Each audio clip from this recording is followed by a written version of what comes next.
আমরাও আজ চলে এলাম আমাদের সিরাজগঞ্জের শাহজাদপুরের খুবই পপুলার একটি পর্যটন স্পট বলা চলে, জাতীয় গোসলখানা রাউতরা সুইচ গেট এলাকায়। আমি সপরিবারে এসেছি, আমি এবং নাবিল, সেই সাথে নাবিলের আম্মাও এসেছে। আমি আর নাবিল এগিয়ে চলেছি। নাবিলের আম্মু কিন্তু পানিতে নামার চেষ্টা চলছে। প্রচণ্ড পানির চাপ, প্রচণ্ড স্রোত, আসলে দাঁড়িয়ে থাকাই কিন্তু মুশকিল। তিনি কিন্তু ঠান্ডা পানিতে গোসল সেরে নিচ্ছেন। অনেক আনন্দঘন একটি জায়গা, অনেক সুন্দর একটি জায়গা। এই জায়গায় আসার পূর্বে আমি চিন্তা করতাম যে বিভিন্ন এলাকা থেকে কেন এই রাউতরা সুইচ গেটে মানুষ আসে গোসল করার জন্য।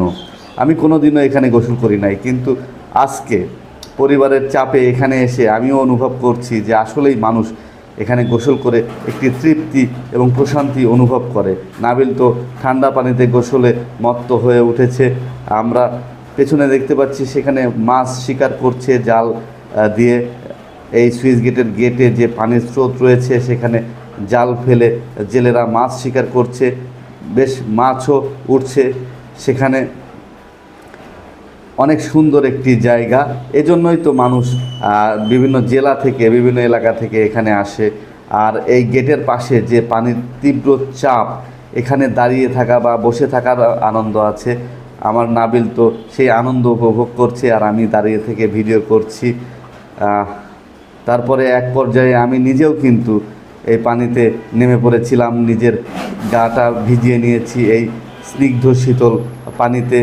প্রচণ্ড স্রোত, বাড়িওয়ালিও কিন্তু স্রোতের আনন্দ নিচ্ছে, সেও মহা খুশি। আমরা প্রত্যেকেই এনজয় করলাম আজকের এই দিনটি। এবং নাবিলকে কিন্তু আমি প্রমিস করেছি যে আমরা প্রতিদিন একবার হলেও এখানে এসে গোসল করব। তারপরে কিন্তু নাবিল বাড়িতে ফিরে গেছে, না হলে নাবিলকে নিয়ে যাওয়া মুশকিল ছিল।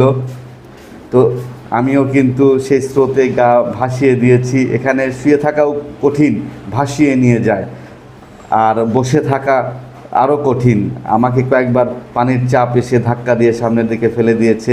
এখানে ফটোশ্যুটও অনেক সুন্দর হয়, আমিও অনেক মজা করলাম।